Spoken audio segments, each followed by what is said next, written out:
দাজ্জাল শব্দটি দাজলুন থেকে নির্গত, অর্থ হক ও বাতিলের মধ্যে সংমিশ্রণ।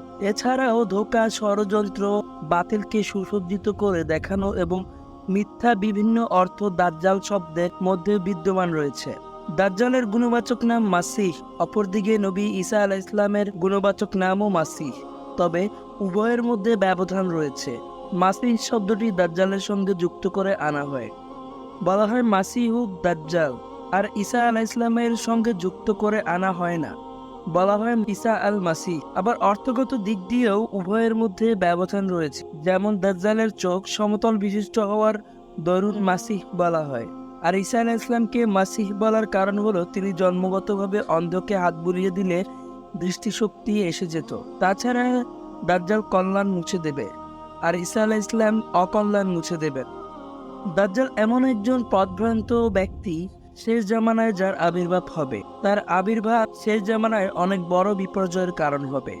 সব নবী রাসূলরা তার ফিতনা থেকে উম্মতকে সতর্ক করেছেন, কেননা অনেক আশ্চর্যজনক কিছু বিষয় আল্লাহ তার দ্বারা ঘটাবেন এবং সে তার সময়কালে মানুষের আকীদায় বড় ধরনের পরিবর্তন ঘটিয়ে ছাড়বে।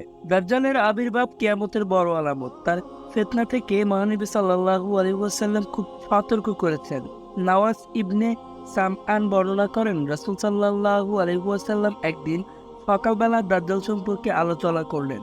আলোচনার শুরুতে তিনি তার ব্যক্তিত্বকে তুচ্ছ করে তুলে ধরেন, পরে বেশ গুরুত্ব সহকারে পেশ করেন, যাতে তাকে আমরা ওই খেজুর বাগানের নির্দিষ্ট এলাকায় যেখানে তার আবাসস্থল কল্পনা করতে লাগলাম।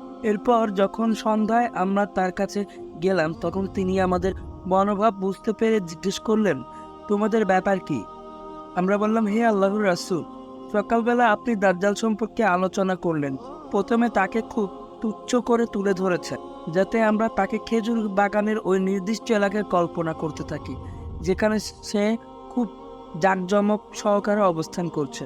তখন তিনি বললেন, আমি তো তোমাদের জন্য দাজ্জাল ছাড়া অন্য বিষয়কে অধিকতর আতঙ্কের কারণ মনে করছি। আর যদি সে আত্মপ্রকাশ করে আর আমি তোমাদের মধ্যে না থাকি, তবে প্রত্যেক ইমানদার ব্যক্তি নিজেই তর্কে লিপ্ত হবে এবং আমার পরে মহান আল্লাহই প্রত্যেক মুসলিম ব্যক্তির একমাত্র তত্ত্বাবধানকারী। মুসলিম 2973। দাজ্জাল কি মানুষ না জিন? এ বিষয়ে গবেষকদের মতবিরোধ রয়েছে। কেউ কেউ বলছেন সে মানুষ, আবার কেউ কেউ বলছেন সে হবে শয়তান অন্তর্ভুক্ত। তবে প্রাধান্যপ্রাপ্ত হলো সে মানুষই হবে। নওয়াস ইবনে সামআন রাদিয়াল্লাহু আনহু থেকে বর্ণিত একটি দীর্ঘ হাদিসে এসেছে, সে দাজ্জাল হবে একজন যুবক, মাথার চুল কোকড়ান, ফোলা চোখ বিশিষ্ট। আমি তাকে ইহুদি আব্দুল উজ্জা ইবনে কাতানের সঙ্গে তুলনা করতে পারি। সুতরাং যে কেউ তাকে পাবে, সে যেন তার সম্মুখে সূরা কাহাফের শুরুর আয়াতগুলো পাঠ করে। মুসলিম 2936। দাজ্জালের পরিচয় ও বৈশিষ্ট্য। তার পরিচয়ে বহু হাদিস বিবৃত হয়েছে। মহানবী সাল্লাল্লাহু আলাইহি ওয়াসাল্লাম তার পরিচয় প্রদান করে মানুষকে সতর্ক করেছেন, যেন কেউ তার খপ্পরে না পড়ে যায়। সে হবে কানা। হুযায়ফা রাদিয়াল্লাহু আনহু হতে বর্ণিত, রাসূল সাল্লাল্লাহু আলাইহি ওয়াসাল্লাম বলেন, দাজ্জালের বাম চক্ষু কানা, মাথার কেশ হবে অত্যাধিক। মুসলিম 2934। তার দু চোখের মধ্যখানে কাফের লেখা থাকবে। হাদিসে এসেছে তার চোখের ওপর নখ পরিমাণ মোটা চামড়া থাকবে। চক্ষুদ্বয়ের মধ্যবর্তী স্থানে লেখা থাকবে কাফের। প্রত্যেক শিক্ষিত ও অশিক্ষিত মুমিন তা পড়তে পারবে। মুসলিম 2934। সে নিজেকে মিথ্যা খোদা দাবি করবে। আব্দুল্লাহ ইবনে মাসউদ রাদিয়াল্লাহু আনহু থেকে বর্ণিত হাদিসে নবী সাল্লাল্লাহু আলাইহি ওয়াসাল্লাম বলেন, আল্লাহ তাআলা পরিচিত তোমাদের কাছে গোপন নয়।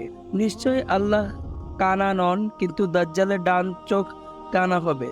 তার এই চোখটি হবে ফোলা আঙ্গুরের মতো। বুখারী 3439। কোনো কোনো বর্ণনায় বাম চোখ কানা হওয়ার কথাও রয়েছে, যা উপরে বর্ণিত হয়েছে। দাজ্জালের ফিতনা হবে অনেক বড় ফিতনা, যা মুসলমানদের গ্রাস করবে। আল্লাহ তার হাতে এমন কিছু আশ্চর্যজনক ক্ষমতা দান করবেন, যার দ্বারা মানুষ পরীক্ষায় পড়ে যাবে।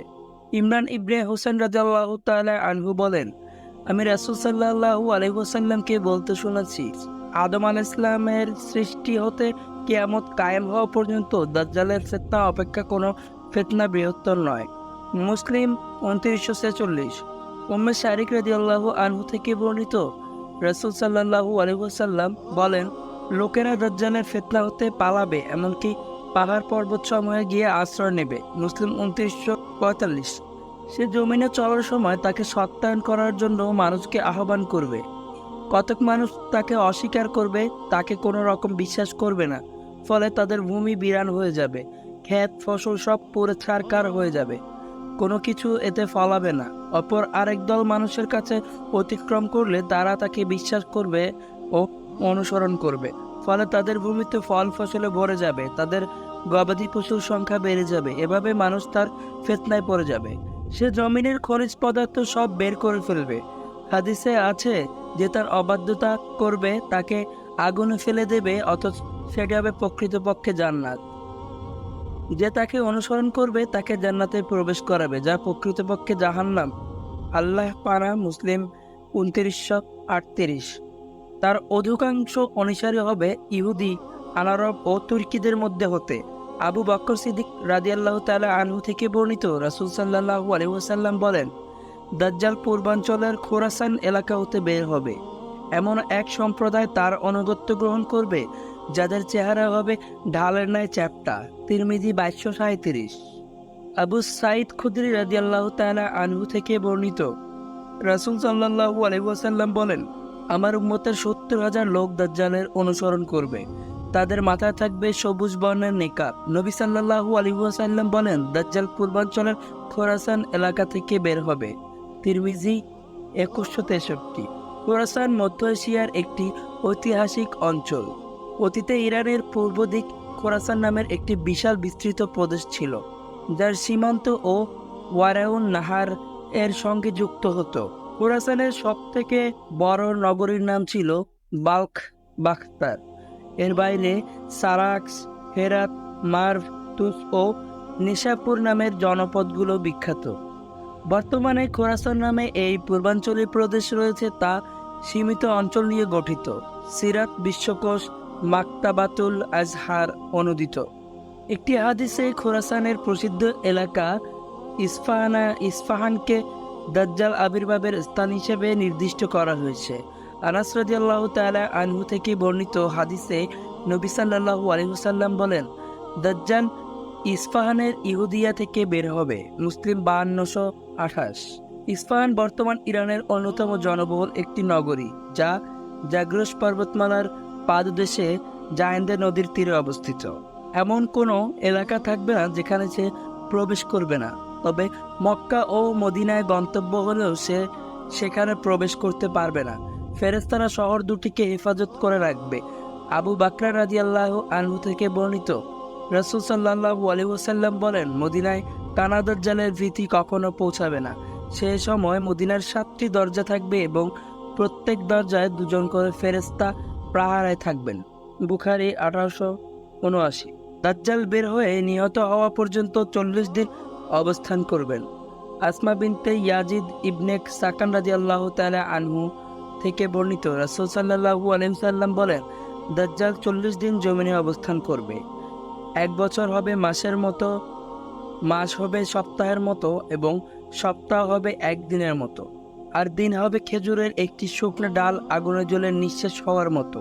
দাজ্জালের শেষ সময়ে ঈসা আলাইহিস সালাম পৃথিবীতে অবতরণ করবেন, আর তার হাতেই হবে দাজ্জালের সলিল সমাধি। নবী সাল্লাল্লাহু আলাইহি ওয়াসাল্লাম বলেন, ঈসা ইবনে মারিয়াম দামেস্ক শহরের পূর্বে অবস্থিত সাদা মিনারের উপরে অবতরণ করবেন। অতঃপর তাকে বাবে লুদে পেয়ে হত্যা করবেন। আবু দাউদ 4121। লুদ হচ্ছে বাইতুল মাকদিসের পশ্চিম উপকূলীয় নগরী তেল আবিব। ইয়াফু থেকে রামাল্লাহগামী রাজপথের ধারে ফিলিস্তিনের অন্যতম গুরুত্বপূর্ণ নগরী। বর্তমানে ইসরায়েল সেখানে একটি বিশাল বিমানবন্দর বানিয়ে রেখেছে। সিরাত বিশ্বকোষ মাকতাবাতুল আজহার অনুদিত। আবু হুরায়রা রাদিয়াল্লাহু আনহু থেকে বর্ণিত, রাসূল সাল্লাল্লাহু আলাইহি ওয়াসাল্লাম বলেন, মাসিহে দাজ্জাল পূর্ব দিক হতে আগমন করে মদিনায় প্রবেশ করতে যাবে। অতঃপর ফেরেশতারা তার চেহারা সিরিয়ার দিকে ফিরিয়ে দেবেন এবং সেখানেই সে ঈসা আলাইহিস সালামের হাতে ধ্বংস হবে। মুসলিম 1380। আল্লাহ আমাদের সবাইকে দাজ্জালের ফিতনা থেকে হেফাজত করুন। আমিন।